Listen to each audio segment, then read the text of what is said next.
तो दोस्तों, आज जो कहानी है वो सिर्फ कहानी नहीं है, एक ऐसा रहस्य है जो आज भी लोगों की रूह तक हिला देती है।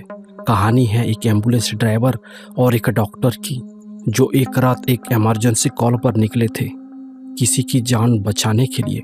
लेकिन रास्ते उन्हें ले जाता है उस वीरान जंगल की तरफ जहां घटती है खौफनाक घटना। उन्हें नहीं पता था कि वो जिस रास्ते पर हैं वहां त्रितात्मा उनका इंतजार कर रही है। तो दोस्तों, लाइट बंद कर लीजिए, हेडफोन लगा लीजिए और तैयार हो जाइए, क्योंकि ये कहानी आपको उस डर की दुनिया में ले जाएगी जहां सन्नाटा बोलता है और ऐसा कोई है जो रास्ता रोकता है। शहर से कुछ 60 किलोमीटर दूर पर एक छोटा सा गांव बसा था, जामली। जामली गांव जंगलों और पहाड़ों के बीच बसा था।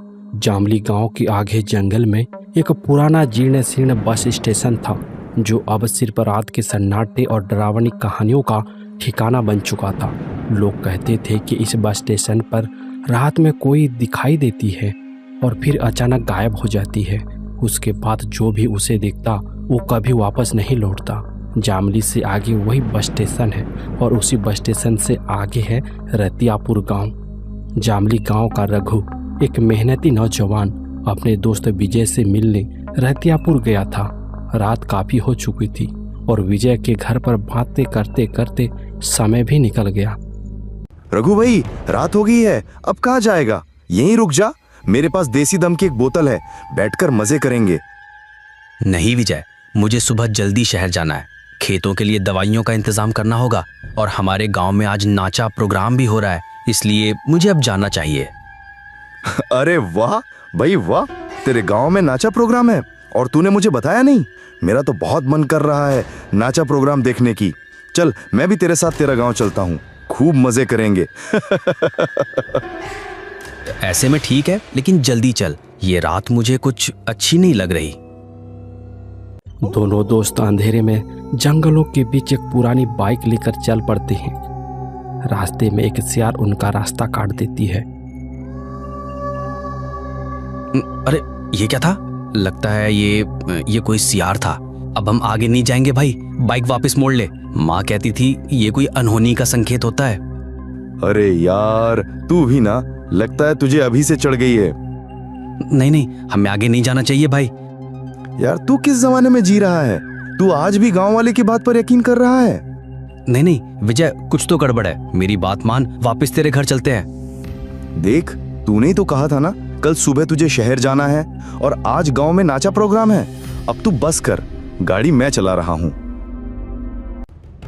रघु के मना करने के बाद भी विजय ने उस पर ध्यान नहीं दिया और गाड़ी आगे बढ़ा दिया। पुराना बस स्टेशन आने ही वाला था। रघु बाइक के पीछे बैठकर जंगलों की ओर देख रहा था। पुराने बस स्टेशन के पास पहुंचते ही हवा ठंडी हो जाती है। स्टेशन की टूटी फूटी छत से पानी टपक रहा था। चारों तरफ सन्नाटा था। अचानक बिजली चमकी और बाइक फिसल गई। दोनों दोस्त गिर पड़े। शुक्र है ज्यादा चोटें नहीं आई। फिर दोनों ने गाड़ी को उठाया। रघु भाई, यहाँ तो कुछ ज्यादा ही अंधेरा है, कुछ दिखाई नहीं दे रहा। हाँ, ये जगह वाकई सुनसान है। मेरा गांव बस थोड़ा आगे है। अरे, मैं जरा एक कर लेता हूँ। बिजली चमकी, स्टेशन दिखा और किसी की पायल की आवाज आई।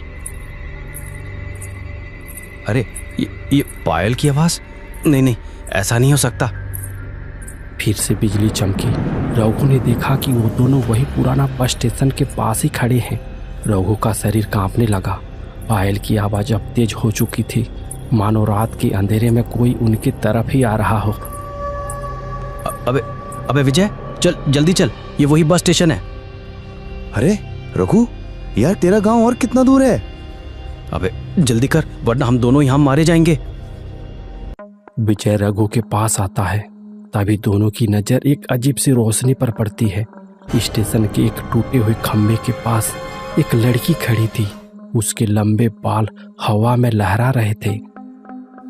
ये भूत है यार। विजय, ये लड़की नहीं है, चल भागो यहाँ से। अरे यार, इसमें ज्यादा सोचने वाली बात क्या है? लगता है ये भी नाचा प्रोग्राम देखने जा रही है। किसी की इंतजार कर रही होगी, शायद इसका कोई बॉयफ्रेंड आ रहा हो। तो तेरा दिमाग खराब है क्या? इतनी रात यहाँ कोई लड़की कैसे आ सकती है? अरे रघु, यार तू भी ना कुछ भी बोलता रहता है। चल जरा सामने जाकर पूछ लेते हैं। रघु के मना करने के बावजूद विजय उस लड़की की ओर जाने लगता है। रघु बाइक में बैठकर स्टार्ट कर देता है। अबे विजय सुन, मैंने बाइक स्टार्ट कर रखा है, देख मैं तुझे यहीं अकेला छोड़कर चला जाऊंगा। विजय रघु की बातों को अनसुना कर दिया और उस लड़की के पास चला गया। अरे तुम कौन हो? इतनी रात को तुम यहाँ क्या कर रही हो? तुम्हारा नाम क्या है? लड़की नीचे देख रही थी, जैसे उसे विजय की आवाज सुनाई ही ना दिया हो। सरला मेरा नाम। सरला, तुम यहाँ क्या कर रही हो? विजय उसकी बाह पकड़ने के लिए हाथ बढ़ाता है, लेकिन तभी वह एकदम गायब हो जाती है। सरला, सरला, अरे अभी तो यहाँ खड़ी थी, पता नहीं कहाँ चली गई। अबे तू समझ क्यों नहीं पा रहा यार? अरे छोड़ना यार, चल जल्दी गांव चलते हैं। यार रघु, मैंने सरला को देखा, वो यहीं थी लेकिन अचानक गायब हो गई। तभी विजय के पीछे अचानक वह लड़की दिखती है। अंधेरे से दो लंबे काले हाथ निकलते हैं और विजय के गर्दन को जकड़ लेती है। इससे पहले कि वे कुछ समझ पाते, वो हाथ विजय को खींचकर अंधेरे में ले गई। ये सब देख रघु बाइक लेकर गांव की तरफ तेजी से भागा।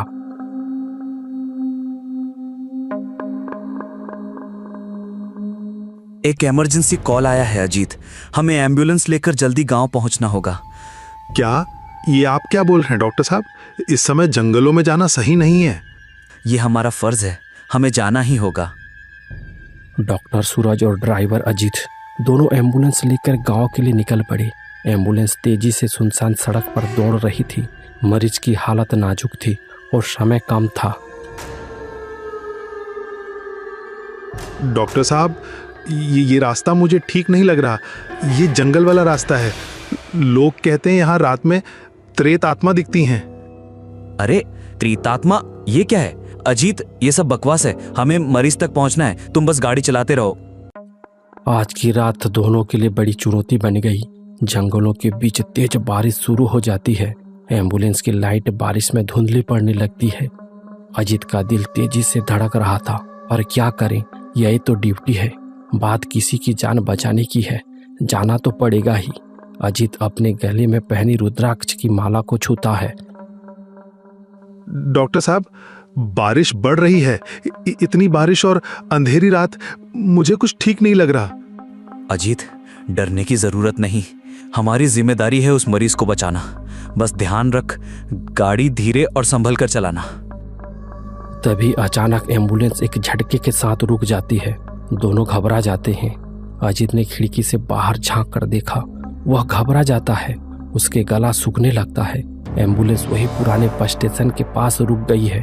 स्टेशन की टूटी फूटी दीवारें और खंबे बारिश में और डरावने लग रहे थे। अरे अजीत, ये क्या हुआ? एम्बुलेंस क्यों रुक गई? इंजन ओवरहीट हो गया डॉक्टर साहब, अब क्या करें? अजीत, बाहर बारिश है, पर हम यहाँ रुक भी नहीं सकते, ना ही किसी को मदद के लिए बुला सकते हैं। हमें नीचे जाकर इंजन को चेक करना होगा। दोनों बारिश में भीगते हुए एम्बुलेंस से नीचे उतरते हैं और टार्च की रोशनी में रेडिएटर से धुआं उठता दिखाई देता है।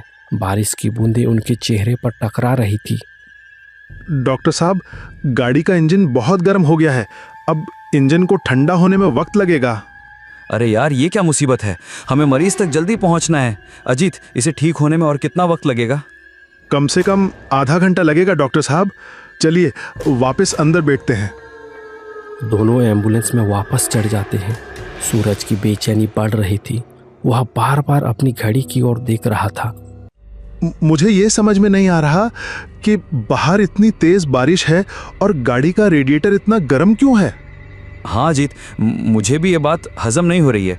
वैसे हमें कुछ देर और रुकना ही होगा लगता है। सर जी, थोड़ा टाइम तो लगेगा, हमें इंतजार करना होगा। अजीत, अगर हम वक्त पर नहीं पहुंचे तो मरीज की जान जा सकती है, पर यह बारिश तो रुकने का नाम ही नहीं ले रही।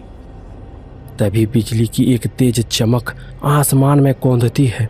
उस रोशनी में सूरज को स्टेशन के पास एक औरत की परछाई दिखाई देती है।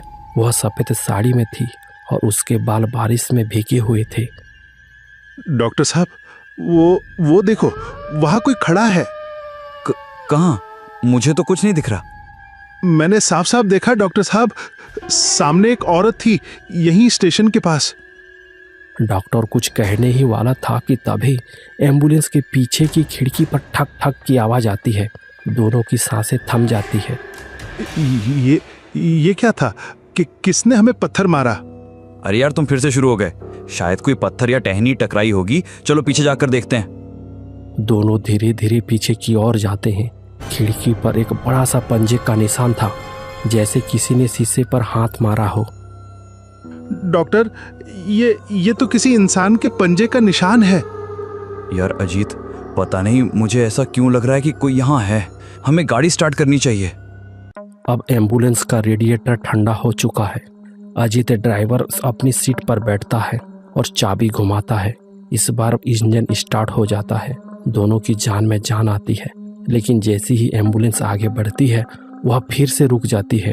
तभी एम्बुलेंस के दरवाजे पर खटखटाने की आवाज आती है। अरे यार, अब ये कौन है? ये वही लड़की है सर, आप दरवाजा मत खोलिए। अरे भाई, तुम फिर से शुरू हो गए। कोई मदद के लिए आया होगा। तू रुक, मैं जाकर देखता हूँ। सूरज सर रुकिए, कुछ गड़बड़ लगता है। कोई बाहर बारिश में भीग रहा है। मैं दरवाजा खोलता हूँ। अजीत सूरज को रोकने की कोशिश करता है, लेकिन सूरज दरवाजा खोल देता है। बाहर कोई नहीं था। बारिश की तेज बूंदें जमीन पर गिर रही थी। तभी अचानक औरत उनके सामने प्रकट होती है। वह पूरी तरह भीगी हुई थी। क्या मैं अंदर आ सकती हूँ? हाँ, आइए, आप अंदर आ जाइए। सूरज उस लड़की को गौर से देख रहा था। उसकी साड़ी पुरानी थी और उसके चेहरे पर एक अजीब सी सिहरन थी। अजीत, वो लड़की गायब हो गई। क्या? मैं तो पहले से ही आपको बोल रहा था सर, आप जल्दी से दरवाजा बंद कर दीजिए और अंदर आ जाइए। तभी डॉक्टर सूरज के खिड़की में उसकी चेहरा दिखाई देती है। हाँ, मुझे ढूंढ रहे हो? दोनों ने देखा कि वह लड़की अब एक डरावने रूप में थी। उसका चेहरा विकृत था, आंखें लाल थी और उसके काले लंबे बालों से चेहरा ढकी हुई थी। सूरज डर कर अजीत के पास बैठ जाता है। देखो, तुम जो भी हो, हमें छोड़ दो, हमें जाने दो। देखो, हम दोनों का कोई इंतजार कर रहा है। उसे हमारी मदद की जरूरत है। हम डॉक्टर हैं। मदद। तभी अजीत ने अपने रुद्राक्ष माला को छूता है। तभी वह आत्मा गायब हो जाती है। अजीत एम्बुलेंस चालू करने की कोशिश करता है। एम्बुलेंस थोड़ी देर के लिए चालू हुआ पर फिर से बंद हो गया। डॉक्टर साहब, अब हमारे पास कोई उपाय नहीं रहा। एक तो हम पूरी रात इसी एम्बुलेंस के अंदर सुबह होने का इंतजार करेंगे, या फिर नीचे उतरकर इंजन को ठीक करेंगे। नहीं, हम नीचे नहीं उतरेंगे। तुमने देखा ना, उसकी आंखें कितनी भयानक थी। डॉक्टर साहब, क्या आपने देखा? मैंने जैसे ही अपने रुद्राक्ष की माला को हाथ में लिया, वो गायब हो गई। इसका मतलब वो हम पर हमला नहीं कर सकती, क्योंकि हमारे पास ये रुद्राक्ष की माला है। दोनों एक दूसरे का हाथ पकड़कर एम्बुलेंस से नीचे उतरते हैं और इंजन के पास जाते हैं। जैसे ही दोनों एम्बुलेंस से उतरकर इंजन के पास गए, तभी अचानक उनके सामने फिर से वही प्रेत प्रकट हो जाती है। तुम चाहे जितनी भी कोशिश कर लो, यहाँ से नहीं जा पाओगे। देखो, हम मानते हैं कि तुम्हारे साथ गलत हुआ होगा, पर अभी जो तुम कर रही हो, क्या ये सही है? आज भी किसी की जान खतरे में है। अगर हम समय पर नहीं गए तो वो मर जाएगा। जी डॉक्टर साहब, बिल्कुल सही कह रहे हैं। अगर तुम हमें जाने देती हो और उसका जान बच जाता है, तो शायद तुम्हें मुक्ति भी मिल जाएगी। दोनों की बातें सुनकर प्रेत थोड़ी शांत हो जाती है। उसके अंदर कुछ परिवर्तन होने लगती है। अजीत अपने रुद्राक्ष की माला को छूता है। कुछ देर बाद वह प्रेत गायब हो जाती है। अजीत और सूरज दोनों एक दूसरे को देखने लगते हैं। तभी वहां अचानक एक बाइक आकर रुकती है। उस बाइक में दो लड़के बैठे थे। उन्होंने बाइक से उतरकर सूरज और अजीत से कहा, अरे क्या हुआ भाई साहब, आपका एम्बुलेंस खराब हो गया क्या? पता नहीं भाई, गाड़ी यहीं आकर रुक गया है, आगे बढ़ ही नहीं रहा है। चलो कोई बात नहीं, हम आपकी मदद कर देते हैं। वह दोनों लड़के सूरज और अजीत का मदद करने लगे। कुछ देर बाद गाड़ी ठीक हो जाती है। अजीत और सूरज के खुशियों का ठिकाना नहीं रहा। देखो, यहाँ ज्यादा देर रुकना सही नहीं है। अब तो तुम्हारा एम्बुलेंस ठीक हो चुका है, अब तुम यहाँ से चले जाओ। तुम्हारा बहुत बहुत धन्यवाद भाई लोग, तुम दोनों ने हमें एक बड़ी मुसीबत से बाहर निकाला है। अब तुम जाओ, तुम लोगों को देरी हो रही है। वैसे भाई, क्या मैं आप दोनों का नाम जान सकता हूँ? अच्छा, तो तुमको हमारा नाम जानना है? चलो कोई बात नहीं, मेरा नाम विजय है और ये है मेरा दोस्त रघु। हम दोनों यहीं रहते हैं, पास ही के गांव में। अब बारिश भी धीमा हो चुका था। सूरज और अजीत एम्बुलेंस में बैठकर गांव की ओर निकल पड़ी। वहीं उनके पीछे पीछे बाइक सवार 2 लड़के भी जाने लगे। कुछ दूर जाने के बाद वह बाइक और 2 लड़के अचानक गायब हो जाते हैं। वहीं कुछ देर बाद एम्बुलेंस मरीज के घर पहुंच जाती है। चाचा, क्या हुआ? देखो, हम शहर से आए हैं, मैं एक डॉक्टर हूँ। सूरज और अजीत जल्दी से घर के अंदर जाते हैं। कमरे में एक जवान लड़की कविता चारपाई पर लेटी थी। उसका चेहरा पीला पड़ चुका था और उसकी सांसें मुश्किल से चल रही थी। अजीत, जल्दी से एम्बुलेंस स्टार्ट करो, इसकी हालत बहुत नाजुक है। दोनों मिलकर कविता को सावधानी से एम्बुलेंस पर ले जाते हैं। कविता के पिता उसके साथ एम्बुलेंस पर बैठ जाते हैं। एम्बुलेंस फिर से सड़क पर दौड़ने लगती है। सूरज पीछे की सीट पर कविता की देखभाल कर रहा था, जबकि अजीत गाड़ी चला रहा था। लेकिन जैसे ही एम्बुलेंस उस पुराने बस स्टेशन के पास से गुजरती है, हवा फिर से ठंडी हो जाती है।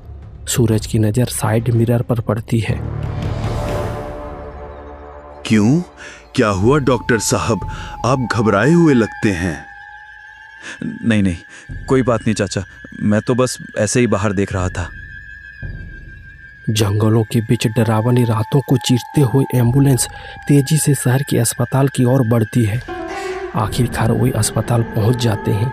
अस्पताल के डॉक्टर तुरंत कविता की जांच शुरू कर देते हैं। कविता के पिता बाहर बैठे हैं। डॉक्टर सूरज, लड़की की हालत बहुत नाजुक थी। अच्छा हुआ कि आपने समय रहते इसे अस्पताल ले आए। अब इसकी तबीयत कैसी है? अब ठीक है, मैंने इंजेक्शन लगा दिया है, कुछ देर में इसे होश आ जाएगी। कुछ देर बाद कविता को होश आ जाती है। सूरज की आंखों में खुशी की चमक आ जाती है। वह तुरंत कविता के पिता को अंदर बुलाता है। आइए चाचा, अब आपकी बेटी ठीक है। पिता की आंखों में आंसू की जगह खुशी की चमक आ जाती है। अपनी बेटी को गले लगा लेती हैं। सूरज और अजीत एक दूसरे को देखकर मुस्कुराते हैं। सूरज सर, ये तो चमत्कार हो गया। आज मुझे अपने आप पर गर्व महसूस हो रहा है। हाँ अजीत, मुझे भी ऐसा ही लग रहा है। आज मैंने जाना कि इंसानियत और विश्वास से कुछ भी हो सकता है। डॉक्टर कविता को कुछ और जांच के बाद डिस्चार्ज कर देते हैं। सूरज और अजीत ने फैसला किया कि वे कविता को एम्बुलेंस में वापस उनके गांव छोड़ देंगे। रात गहरी हो चुकी थी। वापस उसी रास्ते पर जाने का हिम्मत नहीं हुआ। सबने सुबह होने का इंतजार किया। डॉक्टर साहब, आप दोनों हमारे लिए भगवान हैं। आप दोनों ने मेरी बेटी को एक नई जिंदगी दी है। नहीं चाचा, ये तो हमारा फर्ज था। डॉक्टर साहब, मुझे आपसे एक बात पूछना था। आपने उस पुरानी बस स्टेशन के पास कुछ देखा था क्या, जब हम गांव से अस्पताल की ओर आ रहे थे? क्योंकि उस समय आपके चेहरे में एक घबराहट सी दिखी मुझे। बूढ़े चाचा की बातें सुनकर सूरज ने भी सारी सच्चाई चाचा को बताया कि उनके साथ उस रात कैसी घटना घटी थी। सूरज की बातें सुनकर चाचा भी दंग रह गए। भगवान की बड़ी कृपा है। आप दोनों पहले ऐसे इंसान हैं जो तीर्थात्मा से वापस जिंदा आए हैं, वरना अब तक जो भी वहां गया वो जिंदा वापस नहीं आया। चाचा, उस दिन 2 लड़कों ने भी हमारा मदद किया था। क्या वो दोनों आप ही के गांव के हैं? कौन लड़के? वहां तो कोई आता जाता नहीं। इतनी रात को वहां कौन लड़का आपको मदद करने जाएगा? चाचा, अजीत सच कह रहा है। वहां पे 2 लड़के भी आए थे। एक का नाम था विजय और एक का नाम था रघु। डॉक्टर के मुंह से यह सब बातें सुनकर बूढ़े चाचा के पैरों तले जमीन खिसक गया। उसे विश्वास ही नहीं हो रहा था कि यह सब कैसे हो सकता है। क्या हुआ चाचा, आप चुप क्यों हो गए? डॉक्टर बेटा, आप जिस लड़कों के बारे में बता रहे हैं, दरअसल उन दोनों की मौत 3 साल पहले ही हो चुकी है, उसी पुरानी बस स्टेशन के पास। क्या? मैं नहीं मानता। वो दोनों तो हमारे साथ ही थे, उन्होंने हमारा मदद किया था। देखो बेटा, बात यह है कि आज से 20 साल पहले उसी बस स्टेशन के पास एक लड़की की एक्सीडेंट से मौत हो गई थी। उस लड़की की आत्मा वहीं पर भटकती है।